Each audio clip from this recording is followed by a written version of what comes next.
Manhood is exceptionally hard, and life is hard. But how you shape yourself will determine how hard it is for you and how miserable it will be. As a man, there is no easy life. Your life is not about being easy. Your life is not about being happy. Your life is always going to be difficult. All of the pain you feel, all of the sadness you feel, you're supposed to feel as a man, and you have two effective binary choices. You either go through the suffering and go through the trauma and go through the hardship it takes to be a man of value, or you suffer eternity as a nobody. And being invisible, I would argue, is almost worse. You can have a very stress-free life if you work in Starbucks. You don't care about the Starbucks once you clock off. You go home, you play video games, and you exist until you die. That's stress-free, but you have to suffer being a nobody. Alternatively, you can go out there into the world, try and implement your mark on the world, work hard, try to get rich, more money, more problems. You can try and start a business, the stress of that. You can lose your girlfriend because all you're doing is working. This is a new level of stress, a new level of trauma, but at least you'll be a somebody at the end of it. There's two ways to suffer. You either suffer becoming a somebody, or you suffer as a perpetual and forever nobody. What did Napoleon say? He said, "Glory is fleeting, but obscurity is forever." Absolutely. Glory is fleeting, but obscurity is forever. And when he says fleeting, that's a really good point, because everything in life is rented, especially your glory as a man. When you have a good body, it is not a good body as complete. It's not finished. You haven't completed the task. You have rented that good physical condition. You must train every day to retain it. Everything is rented. Your body, you don't just get a good body and you're done. You still have to go to the gym every day to maintain that good body. You don't just get a hot girl and it's done. You still have to work hard for her to always love you and respect you. You don't just start a business and now you're rich. No, you have to start a business and work on that business every day. If you take your eye off the business, it will fail. Everything in life is rented. So when he says glory is fleeting, he's also absolutely not correct, because glory is fleeting and you have to constantly and endlessly work for it and make sure that you never stop. Otherwise, it will be taken from you. But obscurity is forever. If you never make a mark on the world, then you effectively never existed. And when you're gone, nobody will care. The reason our Father is discussed at length is because of who me and Tristan are. And the reason we will be discussed forever is because who our sons will become. And that's very important, because you have a duty to your ancestors and you have a duty to God. So you must make a choice. And this is genuine choice for you people at home. Do you want to live in obscurity forever and be invisible and not matter and have an easier life? I would argue that it's not easier, because in your heart and in your soul, you're going to feel guilty knowing you could have been something you're not. Or do you want to try your absolute best and struggle and suffer every day of your life, paying the rent for all of the amazing things around you? We pay endless rent. We pay rent for our bodies. We pay rent for our relationships. We pay rent to keep our kids. We pay rent to keep our business. We pay rent to keep our freedom. Every single day is work to pay the rent. It's absolutely never ending, and you have to make that choice. So if you have a pen and paper in front of you, you need to decide, do you want to be invisible with a lower rent bill, or do you want to be important and work hard and suffer to make sure that the rent is paid? It's a choice you must make, and it's binary, and you must be extremely dedicated towards the decision you finally make. Absolutely everything as a man is your responsibility. It's your responsibility to become your best and brightest version of yourself. And you're not going to do that simply by talking it into existence. You need to live it into existence. You need to go out there and do things which are genuinely difficult, genuinely stressful, which are genuinely scary, so you can become the man you want to be. So you have to take responsibility for these things, and you have to seek them and choose and find the correct difficulties for you to overcome, so you can build a character worth having. I believe that it's pain that teaches. I don't believe men especially can learn any way besides pain. We talk about learning a lesson the easy way or the hard way, and I'll tell you something. We've all been offered chances to learn a lesson the easy way our entire lives. And guess what? We didn't learn anything, and we kept doing it. It's natural, intrinsic inside of men. You'll see a man drive a car too fast and almost crash 100 times, and he won't learn his lesson until he's crashed that car. We only learn things the hard way. It's only pain that can teach a man. Every single time something bad happens to me, that's how I see it. I see it as God teaching me to make me more wise, more formidable, a more capable opponent, and that's how you have to approach life. Every single hero in every single movie goes through adversity. There's never been a hero movie where all he does is win. No, to be a hero, you have to suffer. If you're suffering in some degree, even if you're a normal guy with a normal job and you're suffering at your job, or you're heartbroken because your girl left you, or whatever, if you're suffering, that's part of your hero's journey. There is no hero's journey without suffering. If you have an easy life the whole way through, you never get to be a hero. That's the whole point of being a man, is that you're supposed to suffer. You're supposed to eat pain for breakfast. You're supposed to come and grow into a better version of yourself. That's exactly what life's supposed to be about as a man. If you want to be a superhero in life, you need to understand that For 80% of the movie, you're going to suffer. For 80% of the movie, you're going to lose. Watch any superhero movie. For 80% of the movie, it is nothing but pain and frustration and difficulty. And when your life is that way, you have a chance to grow into something fantastic, and you should thank God for every difficult thing he puts in your path. Think about a superhero movie. A man is unfairly imprisoned in a Romanian jail cell and trained so hard he emerges stronger than ever before. That is a movie. You get to live a movie as a man if all you had was some balls. We are living movie scripts. Why? Because we have bravery. Most men sit there and wonder why they're depressed because you don't get to live a movie. You're not the main character of anything. You're not even a secondary character in anyone else's movie. You're an unimportant nobody because you were afraid your entire life. You've lived like a coward your whole life. You were afraid of what might happen if you have some balls. And then you wonder why you're depressed. I'd be depressed if I was you. Of course, your life sucks. I'd rather go to jail as me than live free as you. Because when you're free, you can't even do anything. You can't go where you want. You're broke. You can't have sex. Girls don't want you. You can't speak because no one listens. So what are you free to do? You're more in jail than I ever was. My mind is free. I'm allowed to think what I want to think and say what I want to say. They have thoughts and they go, don't know if I should say that. They second guess themselves. They're their own worst enemy. Every single part of me is on my team. I have enemies who want me dead. Fine. But every single part of me, my mind, my hands, my legs, every single part of me is on my team. My body doesn't second guess itself. My mind doesn't turn on itself. We don't break and self-sabotage. There's no civil wars inside of Andrew Tate. A lot of men no longer have shame.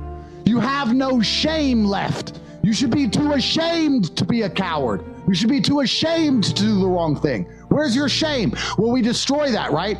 We destroy that even in schools with men and stuff. I'll tell you something. My brother can shame me into doing something. He can shame me. He can call me a pussy or a coward, and I'll stand up and say, no, I'm not, and I'll do the brave thing. Shame works for men sometimes. I say to men all the time. Men come to me and say, I can't get a girlfriend. I say, it's because you're a loser. You are a loser. Change that fact. Come to me and prove to me you're not a loser. I will shame him, and he will react to it, and his life will improve. But now we have men with no shame. They'll walk around with no shame at all, and then we wonder why we have a whole bunch of cowards. Cowardice is always the easy choice, but you should feel too much shame to take it. That's the problem. It's the path of man. It's the path of victory, and it's the only path to truth. It's the only path to genuine happiness in your heart. There's one path. There's one. There is one path to happiness, and that is masculine strength, and that is eating pain for breakfast and becoming a better person. The flavor of life is pain. You try to change the flavor, you're going to end up disappointed, you're going to end up weak, you're going to end up miserable. Accept the flavor and learn to love it. That's the only path to genuine competence and happiness within yourself as a man. You get pleasure from pain. I get pleasure from purpose. Is there a purpose without pain in it? If you avoid pain, you avoid everything important. I am the monster you create. Well, I don't think I get pleasure from the pain itself, unless I know that the pain is guiding me towards where I need to go. If you're in a video game and you're walking down the hallway and there's nothing in the way, you're like, what's going on? If you're walking down the hallway and there's all the bad guys, you're like, I'm getting there. So now I have to answer the question, do I get pleasure from pain? Maybe a little bit, because then I feel like I'm on the right path. If I'm talking the truth about a certain subject on a podcast and criminal cases keep popping up, I'm like, haha, I'm onto something. So maybe the pain, maybe the problems, maybe all the, stress, that's the indicators I need to keep me motivated. Like all the bad days are coming, guaranteed.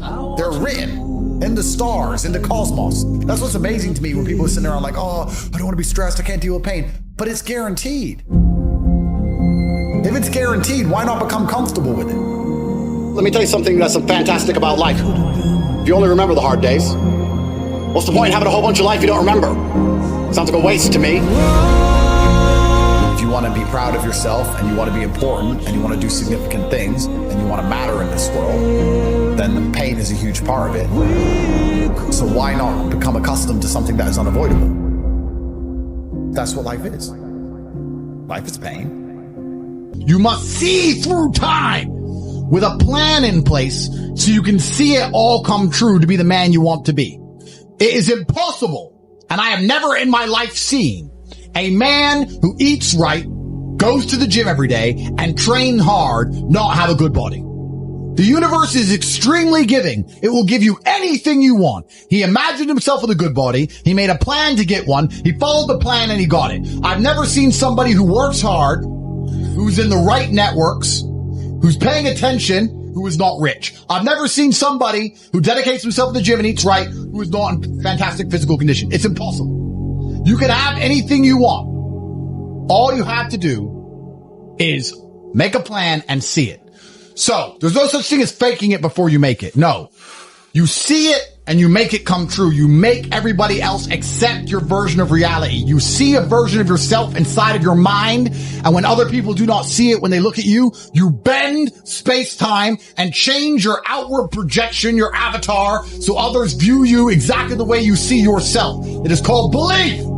You must have a vision for who you could be. The power of belief is real. Words and thoughts have power. Use them. They are tools and weapons to aid your ascension to greatness. Let me give you a thought experiment, all the people out. If I was going to shoot you with a gun, and I'm going to shoot you in the chest, one shot, do you stand a greater chance of surviving if you believe you will not die? You can say one of two sentences before I shoot you. Don't shoot, you'll kill me, or don't shoot, I will exact revenge. Which one of those two sentences makes you more likely to survive the bullet wound? The power of words is real. So you must say things that I had a very old video before I said, I'm a sayer. I'm a sayer. If I say something, it comes true, which means I don't need the motivation to do difficult things. I just need to find the energy to say things. But then I have a bond to myself because my word is my bond and my contract is golden where I do them. So if I say I'll do 1,000 push-ups, I'll do 1,000 push-ups. So when I'm sitting there feeling lazy, think I don't want to do 1,000 push-ups, I think, well, if I just say it, then I have to do it. And I always have the energy to say something, so then I do it. So that's why I always train.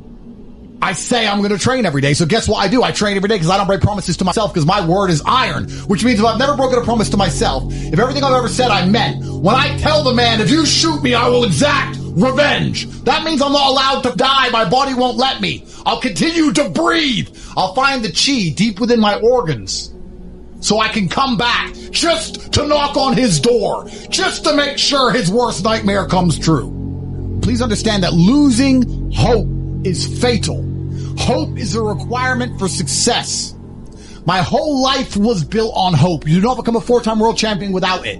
You cannot put yourself through the training required, through the sacrifices and pain, unless you believe and hope that you're going to win, that it's going to pay off in the end. You must believe in yourself. You must believe.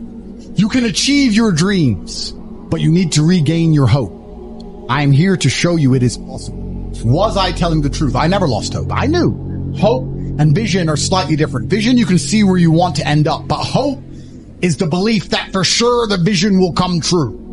You are truly disciplined when you have so much belief in the importance of your actions that the rest of the world feels like an unnecessary distraction.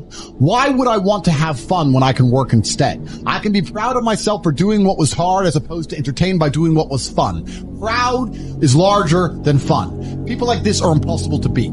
Please understand. You can be happy in the middle of the struggle, in the middle of the stress, in the middle of the war. Let's explain happiness and how happiness works. I believe happiness is derived from combat, from fighting. Not just fighting professionally, but I believe that if you're thankful for something, you will fight to keep it. If it's your six-pack, you'll do training to keep it. If it's your girlfriend, you'll try and keep her happy. Fighting to maintain and retain or gain and obtain shows genuine appreciation. When you're happy for something, you fight for something. So I believe fighting is happiness. And when you're fighting, you're happy. So let's make a list of all the things required for a man to be happy in the world today. 1, a battle. So the first thing a man needs is a battle. You're not happy without struggle. Well, the worst experience a man can possibly have is to be born with everything and not have to work for anything, because there's no light without dark. Being rich is only fun if you can talk about the times you were poor. You can either fight back or give up. But I don't understand most people. Imagine giving up. Imagine it even being an option on the table. How could you not fight? I am thankful to God for giving me this battle. There is nothing I'm more thankful for than God himself, because I know men like us don't give up. Bravery. If you have a struggle and you are brave, you will be happy as a man. It's not about always winning, guys. but we were never afraid. We were never cowards. It is the bravery which gives you the positive organs. You can derive positive organs from the battle, which means what happens is you end up addicted to the struggle because you want the positivity from it. You want the dopamine. And if you're addicted to the struggle and you have any semblance of capability, you then become one of the most important and formidable forces on the face of the planet because all you do is fight. I don't have any fun. Fun isn't fun. Festivals aren't fun. Clubs aren't fun. Parties aren't fun. So the only thing that's fun is winning all of the time, which means I work all of the time. People say to me, Andrew, you have so much money. Why all you do is work? Because I want to. Because I want to. Because I have to win. We are designed. We have evolved. We're biologically wired to want to win as men. It doesn't matter if it's a coin flip. Put me on the street, and if I lose a random coin flip against a nobody, it'll ruin my day. I'm supposed to win. I don't lose.